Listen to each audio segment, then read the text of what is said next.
అసూయ అనే గుణం ఉంది, చాలా భయంకరమైనది. అసూయ అంటే ఏమిటి? అవతల వాడిని చూడగానే కడుపు మంట పుడుతూ ఉంటుంది, దాన్ని అసూయ అంటాం. కానీ దాన్ని ఈర్ష్య అనాలి. అయితే ఈర్ష్య అసూయ రెండు పక్క పక్కన ఉంటాయి, కవల పిల్లలు. అందుకే మనకు భేదం కూడా తెలియదు. అసూయ అంటే అవతల వాళ్ళ గుణాన్ని కూడా దోషంగా చూడటం అసూయ అంటే. ఇది ఇంత దౌర్భాగ్యం మనకు ఉండదండి. దోష దర్శనం అని పేరు. అసూయ అంటే దోష దర్శనం. కొందరికి ఇది ఒక అలవాటు అండి. మీరు ఎలాంటి మహాత్ముల గురించి చెప్పండి, అవన్నీ పక్కన పెట్టండి, కానీ ఇది ఒకటి ఉంది కదండి అంట. ఈ దోష దర్శనం కలిగిన వాళ్ళని అసూయాపరులు అంటారు. అందుకే ఫలానా సంగీత విద్వాంసులు అంత గొప్పవాడండి అంటే, కానీ ఆయన కవుతాడండి అంటాడు. ఇప్పుడు వాడు మెచ్చుకుంటుంది, వాడి సంగీతం బాగుందని, కానీ తాగడం గురించి మాట్లాడాడా కానీ వీడికి తృప్తి అనమాట. అలా అనేస్తే వీడు కూడా నా లెవెల్ వాడారు వాడికి తృప్తి. ఇవి లోకంలో ఉన్న దుర్గుణం అండి. అందుకు ఒకరు గుణాన్ని గుర్తించాలన్నా, గుర్తించి శ్లాఘించాలన్నా ఇవతల మనకు ఔదార్యం ఉండాలి. అలాంటి ఔదార్యం ఉంటే అటువంటి వాడు అనసూయకుడు. అలాంటి అనసూయ మన పక్కన ఉంటే మనం తొందరగా త్రిగుణాతీతులం అయిపోతాం. అప్పుడు పరమేశ్వర స్వరూపం మనకు దత్తమే లభిస్తుంది. అంటే అత్రి మహర్షి, అత్రికి దొరికింది దత్త ఆత్రేయుడిది తెలుసుకోవటం. అనసూయ సామాన్య గుణం కాదు, అది అనసూయ గొప్ప గుణం. అసూయ లేకపోవడం అంటే రామచంద్రమూర్తికున్న గొప్ప సుగుణం ఏంటి? ఇతరుల్లో గుణాన్ని దర్శిస్తాడు కానీ దోషాన్ని దర్శించనండి. ఇది ఒక ఉత్తమ మానవుడి పరంగా చెప్పుకున్నాం. దైవ పరంగా చూద్దాం. భగవంతుడు అంతే. మనం ఆర్తితో భగవంతుని శరణవేడి, స్వామి అంటే నువ్వు ఇన్ని పాపములు చేసేది లిస్టు చూడట. ఆర్తితో శరణవేడినందుకు అతడు సుగుణాన్ని చూసి అదే మన బతుకులలో ఉన్నాయి. అపరాధ సహస్రాన్ని క్రియంతి హర్నిశమ్మయ దాసోయి మీకు మహాత్మ సమస్త పరమేశ్వర అని ఎన్నో వేల అపరాధాలు చేశారు స్వామి, నన్ను క్షమించు అంటే క్షమిస్తాడట. క్షమించేస్తాడంటే చేశాను నొప్పుకున్నాడుగా, అసుగుణాన్ని క్షమిస్తాడట. చేశాను నొప్పుకోవడమే కాదండి, ఇకపై చెయ్యనని నిశ్చయించుకోవాలి. అదొకటి ఉన్నది. అందుకని ఇవాళ క్షమించి మళ్ళీ రేపటి నుంచి నేను రెడీ, దేనికి పాపాలు చేయలేదు. అది కానీ అనసూయక అనేది ఇప్పుడు ఈశ్వర గుణం. చూసారా, మన దోషాన్ని విడిచిపెట్టి గుణాన్ని మాత్రమే స్వీకరించేటువంటి వాడు పరమాత్మ.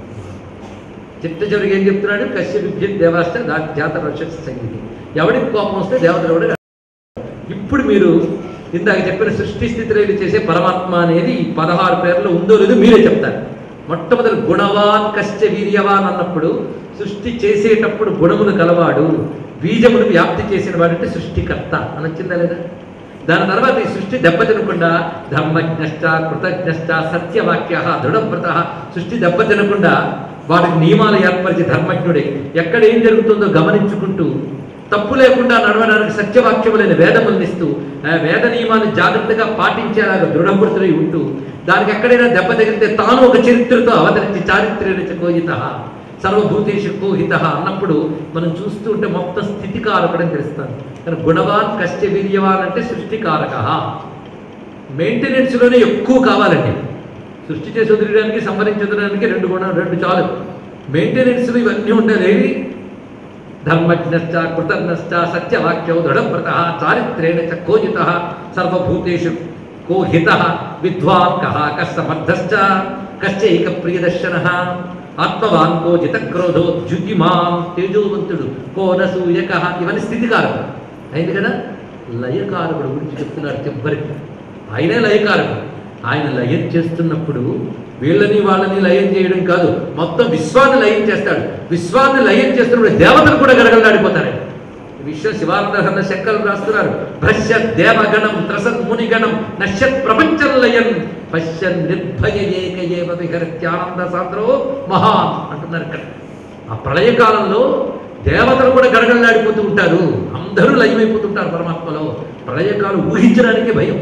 ఎందుకంటే ఊహించుదాము అంటే అది ఊహించడానికి వెళ్ళే లోపల మన పని అయిపోతుంది. దేవతలే గడగడలాడుతున్నారు, నీకు చెప్పాల్సిందేముంది? అందుకే ప్రళయకాలకుడు. అప్పుడే దేవతలకు వణుకు పుడుతుంది. ఆ ప్రళయకాలంలో స్వామి చూపించేటువంటి ఉగ్రమైన రుద్రశక్తి అదే కాలాగ్ని రుద్రుడు అని చెప్తారు. ఇప్పుడు మీరు ఈ చెప్పిన దాన్ని బట్టి ఆలోచించండి. గుణవాన్ కశ్య వీర్యవాన్ అన్నప్పుడు సృష్టికర్త, ధర్మజ్ఞస్థ నుంచి కోనసూయక వరకు స్థితికర్త, చిట్ట చివరికి ఎవడికి కోపం వస్తే దేవతలకు గడగడలాడిపోతారంటే ప్రళయకారకుడు అని చెప్తారు.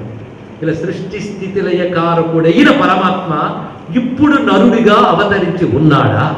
ఒకవేళ అవతరించి ఉంటే ఓ మహర్షి, నువ్వు మాత్రమే నరుడుగా ఉన్న నారాయణ్ణి పోల్చుకోగలవు, అతను ఎవడో చెప్పు. ఇదండి ప్రశ్న. ఇప్పుడు గమనించండి. అందులో 16 మంచి గుణములు కలిగిన పరిపూర్ణ మానవుడు ఉన్నాడా అనేది కాదు ఇక్కడ చెప్తున్నది. ఈ 16 గుణములు షోడశ కళా పరిపూర్ణుడైన పరమాత్మకి సంబంధించినవి.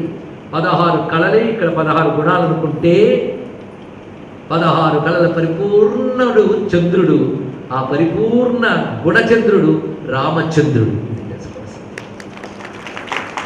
అయితే కావ్యం అన్నప్పుడు ఒక లక్షణం ఉంటుందండి. ఇక్కడ సాహితీవేత్తలు ఉన్నారు, లెక్చరర్లు ఉన్నారు, నాకు తెలుసు, వాళ్ళు ఆస్వాదిస్తారు. కావ్యానికి ఉండవలసిన లక్షణం ఏమిటయ్యా అంటే ధ్వని. ధ్వని అంటే బయటకు ఒకటి చెప్తూ లోపల పడి దాచడం, అదే కావ్యానికి అందమండి. ధ్వని అంటే అది. అంతేగాని వాచ్యంగా చెప్పేసామనుకోండి, లోపలేమీ రసం లేకపోతే అది వాచ్యం, ధ్వని కాదు. కావ్యం రసాత్మకం, వాక్యం రసాత్మకం కావ్యం అంటారు కదా. కావ్యానికి ధ్వనిట. బయటకు చూస్తే ఏముంది? 16 గుణాల కలిగిన పరిపూర్ణ మానవుడు ఉంటాడా అన్నాడు.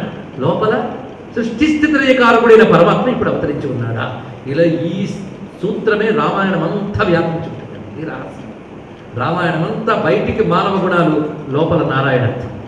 ఇది తెలుసుకోవాలి. అయితే ఇప్పుడు మనం ఏది కావాలి?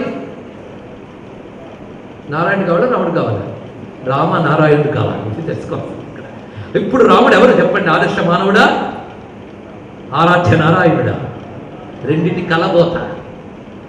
మనం బత్తాయి పండు రసం తాగాలనుకుంటాం, రసం కోసమే బత్తాయి పండు, సందేహం ఏం లేదండి. అయితే మనం బత్తాయి పండు కొనుక్కుని ఇంటికి వస్తాం. పండు కొనుక్కున్నప్పుడు ముందే చూస్తాం రసం ఉందో లేదా అని. ఎందుకంటే ఎండిపోయిన పండుకి రసం ఉన్న పండుకి తేడా మనకు తెలుసు. ఇప్పుడు ఎందుకు కొన్నామో ఎందుకు తిన్నామో అది వెంటనే పోల్చి రసం ఉన్న పండు పట్టుకొస్తాం, అవునా లేదా? అయితే బత్తాయికి ప్రధానమేది రసమే. కానీ బత్తాయి లేకుండా రసం తీసుకురాగలమా? ఈ మధ్య డాక్టర్లు కూడా చెప్తున్నారు, రొట్టి జ్యూస్ తాకండి, పండుతో పాటు తినండి, ఫైబర్ ఉంటుంది. రొట్టి జ్యూస్ అయితే మనకు వ్యాధులు వస్తాయి. కనుక రసం ప్రధానమైనప్పటికీ పండుతో పాటు తీసుకుంటున్నాం ఇక్కడ. అలాగే రాముడు చూపించిన మానవాదర్శములన్నీ పండైతే అందులో నారాయణ తత్వం రసం, ఈ రెండూ కలిపి రామాయణం అనే ఫలం. రామాయణం మన ఫలం ద్వారా మన రసాస్వాదన, నారాయణ తత్వ రసాస్వాదన చేద్దాం. ప్రశ్నలోనే ఎంత అద్భుతం ఉన్నది. ఇప్పుడు ఔచిత్యం ఆలోచిస్తే ఎవడికి కోపం వస్తే దేవతలందరూ గడగడలాడిపోతారో అనే మాట చివరిగా ఎందుకు చెప్పాడు ఇప్పుడు మనకు అర్థమైంది. ఇది ప్రళయకారకుడు గురించే చెప్పాలి. గుణవాన్ కష్ట వీర్యవాన్ అనేది సృష్టికారకుడు గురించే చెప్పాలి. మధ్యలో చెప్పినవన్నీ స్థితికారకుడు గురించే చెప్పాలి. కనుక రాముడు అనగా ఎవరు? సృష్టికారకుడా, స్థితికారకుడా, లయకారకుడా? మూడు తానైన త్రిమూర్త్యాత్మకమైన నారాయణ బ్రహ్మమే రాముడు. అందుకే శివుడవో, మాధవుడవో, కమలభవుడవో, పరబ్రహ్మమవో ఎవరిని నిర్ణయించిరిరా, నిన్నెట్లా ఆరాధించిరిరా మునివరులు అన్న మన త్యాగయ్య మాట ఒక్కసారి తెలుసుకుందాం. మొత్తానికి రాముడు ఉత్తమ మానవుడు ఎలా ఉండాలో నడిచి చూపించినటువంటి నారాయణుడు. కనుక రాముడు మానవుడని చెప్తారా, విష్ణువని చెప్తారా మీరు అని ప్రశ్నిస్తే ఉత్తమ మానవుడు ఎలా ఉండాలో చేసి చూపించిన విష్ణువు రాముడని చెప్తాం. రెండు గ్రహించవలసింది. కనుకనే రాముడు ఏం చెప్పాడో, ఎలా నడిచాడో తెలుసుకుని నడవడం మన పని. అలా నడుస్తూనే రాముని ఆరాధించడం మన పని. ఈ రెండు మనం చేయాలి. అదే రాముడు ఆదర్శతత్వ ఆరాధ్యతత్వాల కలబోత. ఇదే రామతత్వం. ఆదర్శము, ఆరాధ్యము. రామకథ ఆదర్శము, రామ తత్వము ఆరాధ్యము. అందుకే రాముడిని ఆరాధిస్తూ ఆదర్శంగా అనుసరించాలి, అనుసరిస్తూ ఆరాధించాలి. అనుసరిస్తే బతుకు బాగుపడుతుంది, ఆరాధిస్తే బతుకు పండిపోతుంది, బతుకు ప్రయోజనం లభిస్తుంది. అదే రామతత్వంలో ఆదర్శ ఆరాధ్యాలు. అదే మహర్షులు రామా నారాయణను ఉపాసించి తరించిపోయారు. రాముణ్ణి ఆదర్శంగా తీసుకుంటే ధర్మము, ఆరాధిస్తే ఉపాసన. ఆ ఉపాసనతో తరించిపోయినటువంటి ఒక త్యాగయ్య, ఒక తులసీదాసు, ఎందరెందరూ మహాభక్తులు, వాళ్ళందరూ మనకు ప్రమాణం. అందుకు రెండు కోణముల్లోనూ మనం పరిశీలించబోతున్నాం. అలాంటి రామచంద్రమూర్తి గురించి చెప్పాడు మహానుభావుడు. ఎందుకంటే ఎన్ని అవతారాలు లేవయ్యా, అయినా రామావతారం గురించే ఏమిటిద్దయ్యా అంటే మా త్యాగయ్య అంటున్నారు, 10 వేషములలో రామవేషమే బహుబాగు అన్నారు. గొప్ప మాట, బహుబాగుట గొప్ప మాట వేశాడు. 10 వేషములలో రామవేషమే బహుబాగు. అంతేకాదు, నీ మేను నామ వైభవంబులను, నీ ప్రతాపము శాంతము, ఈవులను వచన సత్యము. ఇవి కావాలట. ఇవి కానీ మనస్సుకు పడితే ఇంకా లౌకిక విషయంలో పట్టవయ్యా అని కీర్తిస్తారు ఇక్కడ. అందుకు రామచంద్రమూర్తి యొక్క రూపము, గుణము, లీల, తత్వము అన్నీ మనకు కావలసినవే.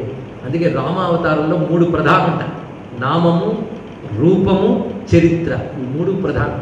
అదే త్యాగయ్య వారు ఈ రహస్యాన్ని చెప్పారండి. ఒక దేవత అర్థం కావాలంటే చదివితే అర్థం కాడు, పాడితే అర్థం కాడు, ఉపాసిస్తే అర్థమవుతాడు దేవత. దేవత నిరంతర ఉపాసన అంటే నిరంతర ఆశ్రయం, నిరంతర ప్రేమ, నిరంతర చింతన. నిరంతరం చింతన చేస్తే అప్పుడు అర్థమవుతాడు. వింటే అర్థమవుతాడా, అంటే అర్థమవుతాడా, అనుకుంటే అర్థమవుతాడా? నిరంతరం వింటూ, నిరంతరం అంటూ, నిరంతరం అనుకుంటూ, ప్రేమతో ఆశ్రయించి ఆరాధిస్తే అర్థమవుతాడు. అప్పుడు రాముడు అర్థమవుతాడు. అలా అర్థమయ్యాడు త్యాగయ్యకి. అందుకంటున్నాడు, ఎవరికై అవతారం ఎత్తితువో రామయ్య, నువ్వు ఎవరి కోసం అవతారం ఎత్తేవయ్యా? ఎంత గొప్ప అవతారం! అవనికి పిలిచిన మహారాజెవడో వానికి మృక్కేవు రామా. నిన్ను భూమి మీదకి రమ్మని ఎవడన్నాడో కానీ వాడి ముందు నమస్కారం. ఎందుకంటే నువ్వు వస్తేనే కదా మాకు నీ చరిత్ర దొరికింది. నీ చరిత్ర దొరికితేనే కదా మేము కీర్తించి తరించి ముక్తిని పొందగలుగుతున్నాం. అందుకు రామచరిత్ర. కనుక నువ్వు ఎవరి కోసం అవతరించేవు? ఆలము సేయుటక, అయోధ్య పాలన సేయుటక. ఎవరి కోసం అవతరించేవు స్వామి? ఎవరి కోసం కాదు, నా కోసం అవతరించావు. నువ్వు అవతరించడం చేతనే నిన్ను కీర్తించి నేను ధరించిపోతున్నాను.